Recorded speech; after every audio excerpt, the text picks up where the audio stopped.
Bonjour à toutes. Donc, suite à notre dernière audio dans laquelle nous avons un petit peu touché à la question est-ce que la Géoula viendra Berachamim ou est-ce que malheureusement, Chazvé Shalom, la Géoula viendra Bédine, nous continuons et nous essaierons un petit peu d'expliquer pourquoi la Géoula est réservée à tout le monde et le Ramchal apporte une preuve et une source qui est très réjouissante pour toutes celles qui attendent la Géoula et bien entendu pour toutes celles qui attendent la Géoula pour tout Am Israël.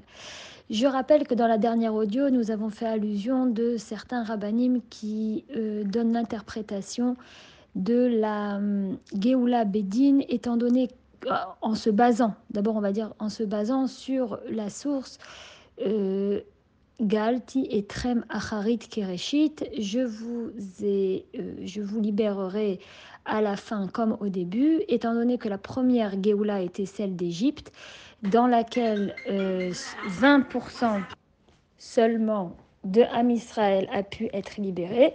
Alors certains veulent dire que aussi pour la dernière Géoula, pas tout le monde n'aura le droit à cette Géoula, mais seulement 20% auront le droit d'être libérés. Donc je disais que c'était une donnée erronée. Le Ramchal nous rapporte dans le livre, vous pouvez trouver cette source dans le livre Otzrot Ramchal qui n'a pas été traduit en français, c'est un livre qui est en hébreu, qui représente en fait c'est un likout de plusieurs, c'est un livre qui recueille plusieurs sources différentes du Ramchal et qui ont été organisées selon les parachiotes de la semaine. Donc, dans la paracha de Bo, le Ramchal nous enseigne concernant le Passouk Mem Bet du Perek Yud Bet. Donc le Passouk en hébreu, Leil Shimurim Hu Ladonai, Leotziam Me'eretz Mitzraim, Hu Alayla Azel Ladonai, Shimurim Lechol Bene Israël Ledorotam. Je n'ai pas le livre sous les yeux pour vous lire du mot à mot de ce que le Ramchal explique concernant ce passouk, mais je vais ramener l'idée. Il explique qu'il y a ici deux fois la notion de nuit, d'accord, qui est utilisée une fois sous le nom de Leil Shimurim ou Lachem, Leotziam et Eretz Mitzrayim. Mais juste derrière, il y a Hul Halayla Haze Lachem, Shimurim Lechol Bene Israël et Dorotam.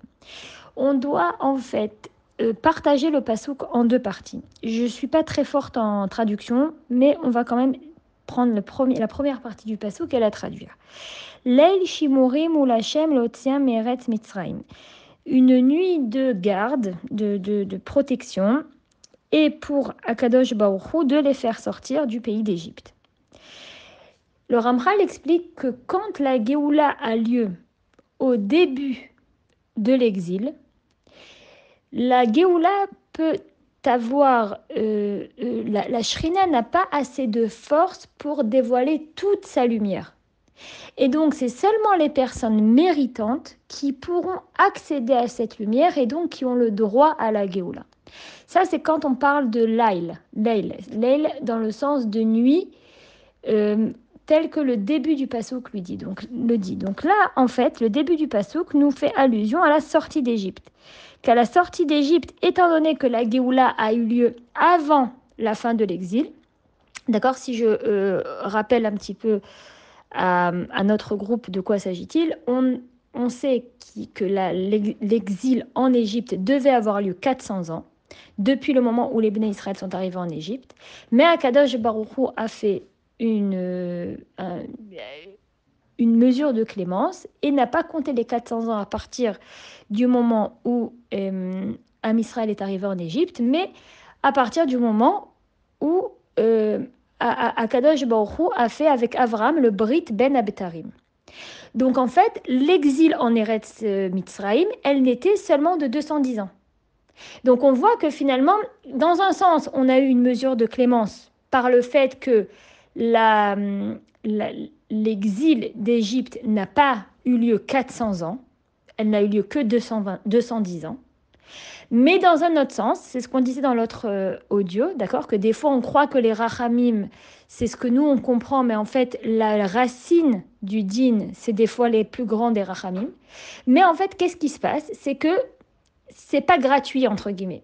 Le fait que la Géoula ait eu lieu plus tôt que son temps. La Shrina n'avait pas assez de force pour dévoiler toutes ces lumières, à savoir pour pouvoir faire sortir tout Am Israël.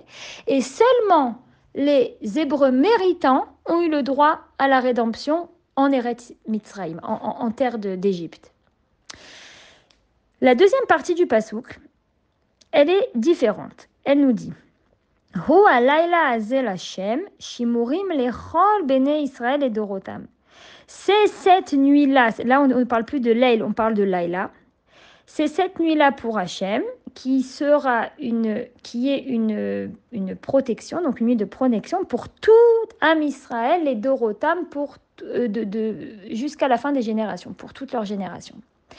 Et le Ramchal explique sur cette deuxième partie du Passouk, comme quoi, quand par contre la rédemption a lieu à la fin de l'exil, comme ce qui nous arrive actuellement, d'accord, qu'on est déjà depuis des centaines et des milliers d'années en exil et qu'on attend la Géoula depuis beaucoup de temps. On n'a pas reçu vraiment de ristourne sur le temps de Galout. On est plutôt en train de recevoir une ristourne sur la clémence cachée qu'il y a là-dedans. Alors là, dans ce cas-là, la Géoula, elle est pour tout Am Israël et Dorotam. Elle est pour tout Am Israël jusqu'à la fin des générations. Donc le Ramchal explique que quand la Géoula arrivera, cette dernière Géoula arrivera et qu'elle est en train de on l'a expliqué parce qu'on est dans un processus, d'accord, la Géoula, c'est pas du jour au lendemain, on se réveille, ça y est, c'est Mashiach, on est dans le processus de dévoilement, on est dans un processus de Géoula. Le Ramchal nous explique que quand la Géoula a lieu à la fin de l'exil, la Shrina a assez de force pour dévoiler toutes ces lumières et tout Am Israël a le droit à la Géoula. Et vous savez, quand vous lisez vraiment les écrits en hébreu, c'est extraordinaire de lire ce qu'il dit. Il dit même que les plus grands Rechaïm chez Bé Israël, Zochrim la Géoula. Ça veut dire que même les personnes les plus rebelles d'Israël a quand même le droit à la Géoula. Pourquoi? Parce qu'on a tellement souffert pendant toutes ces années de Galout. L'exil a été tellement long et pénible que la Shrina, qui est en fait toutes les Neshamot de Am Israël, qui est en fait les âmes d'Am Israël, la Shrina a récupéré beaucoup de force par ce travail de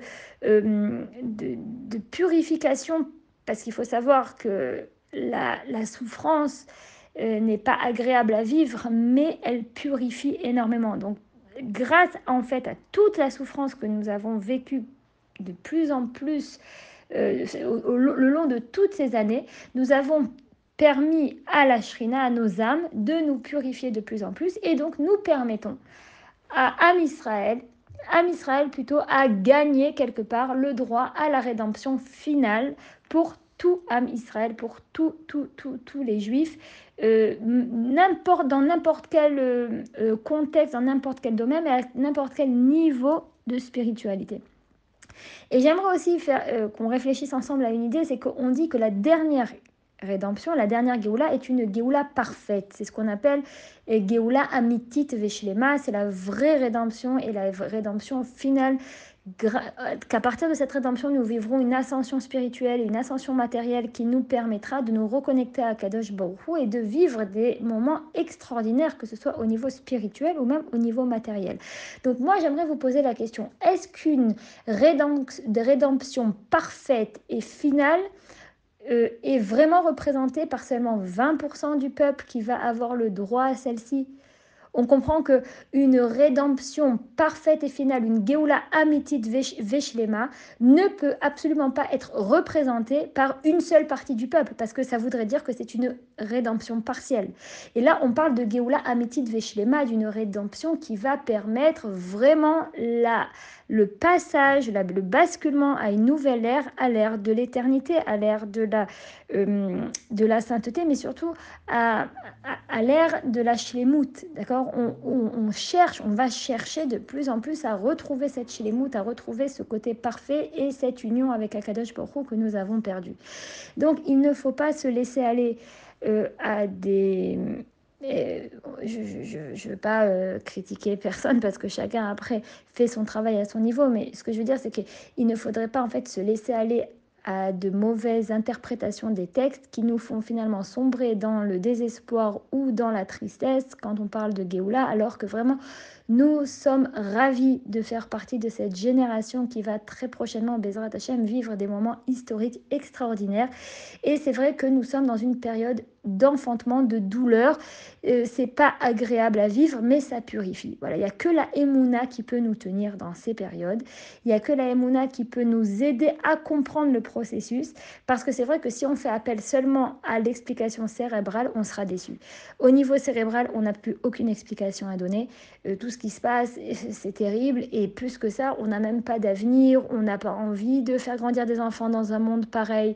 On n'a pas envie d'éduquer à la débauche et à cette corruption et à tout ce qu'on voit. Donc finalement, on tombe complètement en dépression de voir ce qui se passe autour de nous.